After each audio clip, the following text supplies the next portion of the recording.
FN har lavet 17 verdensmål og 169 delmål, som alle medlemmer forpligter sig til at opfylde inden 2030. I just want to mention a few. There should be no poverty.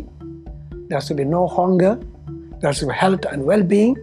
There should be education for all. And then there also we need to have climate action, and we need to have clean energy. These are all the points that the UN Charter came up with as part of the Sustainable Development Goals, that we need to work together. Fattigdomsgrænsen den har været knækket, men desværre så stiger den igen. Allerede nu er der 700 millioner under fattigdomsgrænsen, og 50% det er børn og unge. Derfor har vi valgt at arbejde ud fra mål 1, afskaffe fattigdom, mål 2, stop sult, og mål 3, sundhed og velvære. Alle tre lapper selvfølgelig ind over hinanden, og det gør alle 17 faktisk. You do one, it reflects on the other one. You cannot have good health without clean water. You cannot have good health without proper sanitation.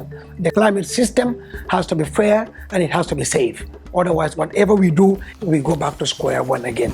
So here the water is coming through this, going to the home, then it's flowing a lot. So you see, this is the place where the source of water coming. Then it's going down to the village. Then it can make some disaster. We built this house with mud blocks. Then last year there was a lot of rain. Up to here, the water come up to here. Yes, during the rainy season because of the flood, the whole compound get flooded with water. Then it fell down in the morning around 10 o'clock when there was nobody there. But if I told that there's somebody in, that will eventually die because all the bricks fell on the bed. So big one, we all shouted. You know, in the Gambia here, we expect rain start in July. Sometimes it comes very early in mid of June.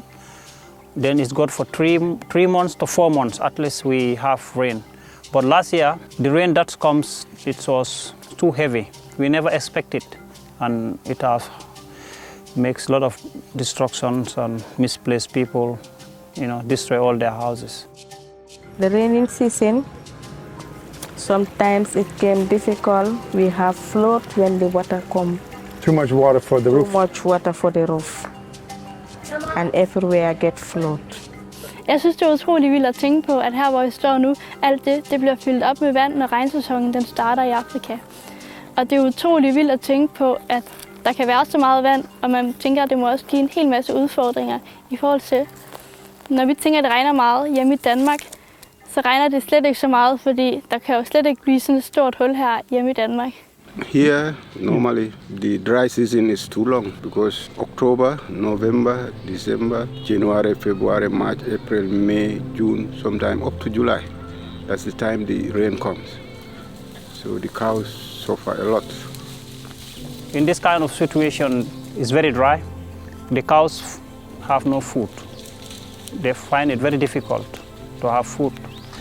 I wish you come 2 months to come, like in May. When you come here, you see these cows, they are so skinny. You can count the ribs on their bodies. It will be too extreme, some of them. Sometimes go to the bush, lie down there. If you don't see them, they die because they cannot lift them up and come. So in May, we might have a lot of cows dying every year. So that also is a big problem. Landet er også virkelig sat tilbage på grund af klimaforandringer. Fordi de vejrmæssige klimaforandringer, de er ret voldsomme hernede, og pandemien har sat sine spor, ikke selve sygdommen covid-19, men nedlukningen, den har været rigtig, rigtig hård ved folk. Og så er der krigen i Ukraine. Den har også gjort, at der er en enorm høj inflation lige nu. Så alle er mærket hernede. Jeg føler virkelig, at landet er sat langt tilbage, at de er i krise. Nearly 2 years, the COVID was very, very hard in Gambia.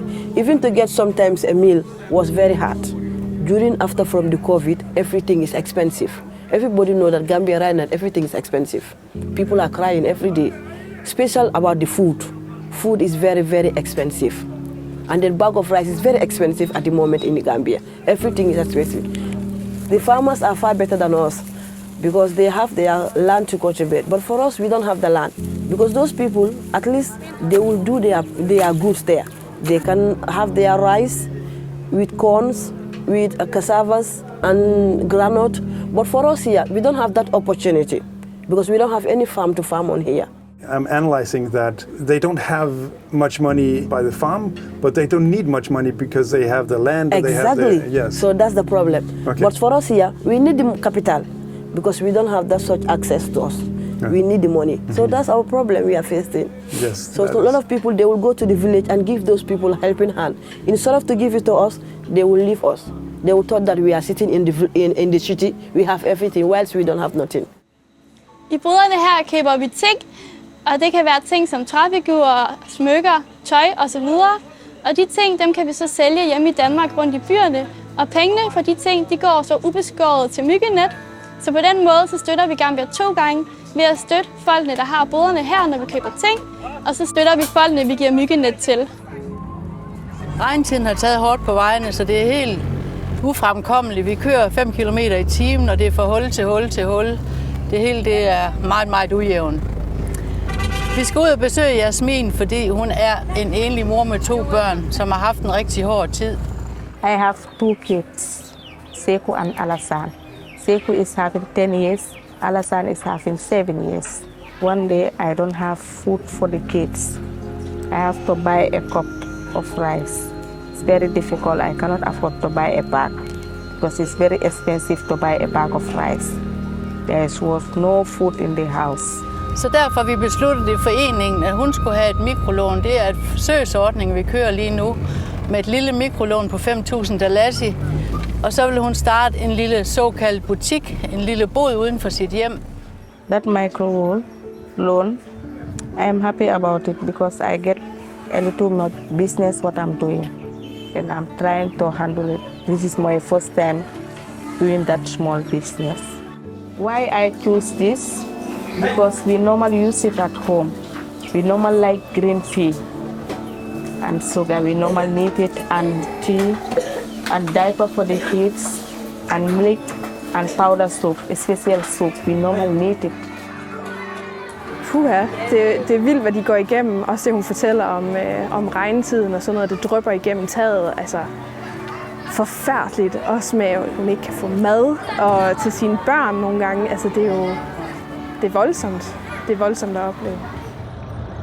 Vi er nu på vej til Sintet og Wasadu, fordi at vi hos Gambias venner har samlet en masse penge ind, sådan så vi kan donere ris og myggenet til befolkningen i hver deres by. Og jeg glæder mig utrolig meget til at se deres reaktioner, når vi kommer ud og afleverer de her ting. Og bliver de glade? 100%. Det er lidt vildt med sådan en velkomstkomité der. Man føler sig som noget meget særligt, og et eller andet sted, så kommer vi jo bare og afleverer det, som alle de der dejlige danskere, som støtter, giver.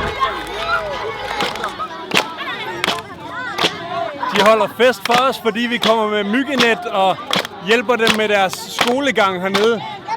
Det er jo i virkeligheden ikke os, der gør noget. Det er jer derhjemme, som støtter. Vi distribuerer bare, men prøv at se, hvor glade de er.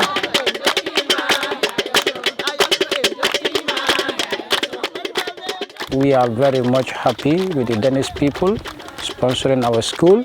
They are sponsoring up to 20 students so that the children can be retained in the school, so that they can improve in their performance academically. Landsbyen Wasadu er kendt for at gifte deres piger bort i en meget, meget tidlig alder. Det vil sige omkring fra 7. klasse og op efter, på grund af, at forældrene ikke har råd til at sende dem i skole. Og det vil vi gerne forsøge at undgå ved at sponsorere mange piger her i landsbyen Wasadu. For me, I'm going to school, but there are so many of my friends who are not able to go to school due to lack of money, and they didn't have any support from anyone. Some of them, their parents will force them to go and get married because they don't have any money to take them to school, buy their books, buy everything for them to make them go to school. So it's so hard. I even have 2 friends who got married not long ago. I'm even older than her. Too sad. I didn't have the chance to go to school to further my education. I had to stop in a very early age. I lost my mother the time that I was in a baby, so I didn't even know my mother. So my grandmother take care of me, but my grandmother cannot afford to take me to school. So I had to stop at school, grade 7. By that time I was in a 16. One of our neighbors come, he told our family members that he loved me. So our family started telling me to marry the man. The man was more than 35 years, but I didn't accept it. So end of the day, the family was starting to fight. You don't want you to have anything. You don't want to be a good girl. You don't want to secure your future. But during that time, I even go to school a little bit. So that's why I didn't accept the man. Because if I have the opportunity, I will go to school and finish my education. And at the end of the day, I have my own job. Then I will start looking for a husband to build my family. Det er rart at vide, at vi har gjort den forskel, at der er flere og flere piger, der får uddannelser. Altså, at der er kommet mere fokus på det her noget. Det synes jeg er fantastisk. Dennis Gambia helped me since I was in grade 1. Up till now, I am in grade 12. When I reached in grade 10, I was diagnosed with diabetes, which made my schooling life very difficult because it's not every time I will go to school. Sometimes I stay months at home before going to school. That's the reason I wanted to study medicine, because I know it's very difficult to live with diabetes, another kind of sickness. Oh, you need some time. I'm sorry. Sorry. It was very great. You did a great job. Buyam General Hospital, like as you may know, is one of the 7 hospitals in the Gambia, but it's the only hospital that is within the West Coast region, and it covers a span of over 100 kilometers. The infrastructure of this hospital is questionable. It's highly dilapidated. There are a lot of leakages. Even inside the admission wards, there are leakages. The toilets are bad. The kitchen is unacceptable. The theater, where we are supposed to do our operations, is in a state of disarray. Completely unacceptable in the 21st century. It is a way of endangering the life of innocent people. In this region, you have casualties every 4 days. That's what is happening. And when it happens, they bring you to this hospital. The only thing we can do is to recuperate you and pack you in a vehicle and send you to Banjul. There's nothing we can do. That is what I want to change. Life matters and every minute counts. So I would really appeal to the Dennis Gambian Friendship to become our ambassador in Denmark.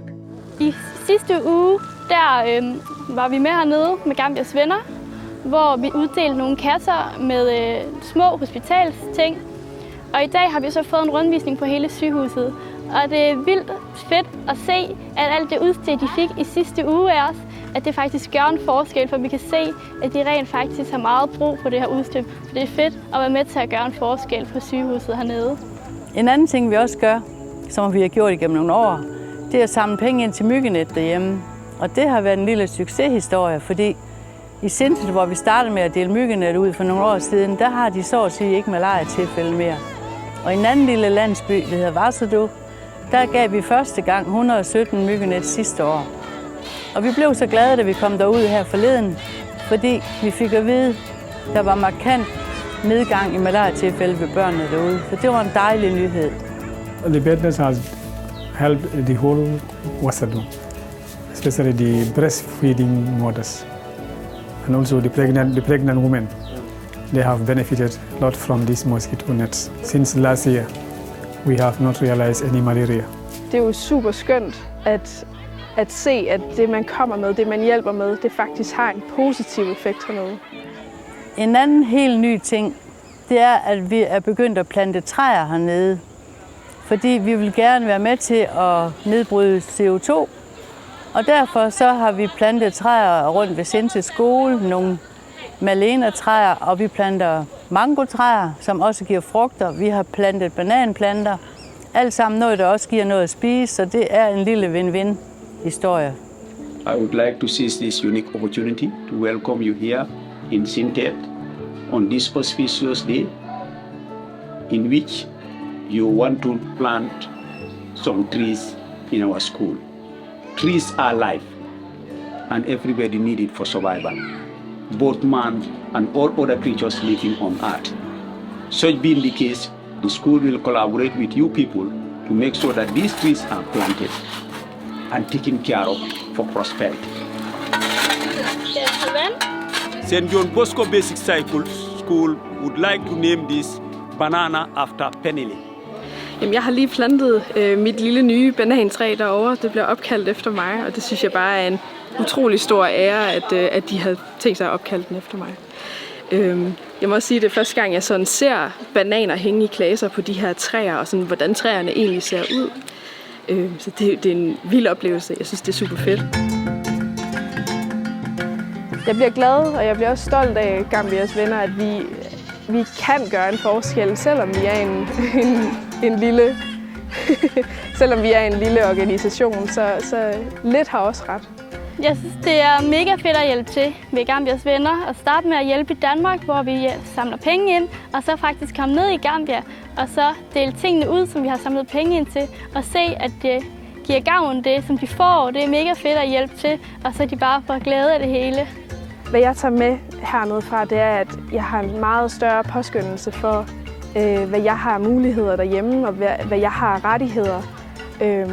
Og at vi har et system, der sådan fungerer i Danmark.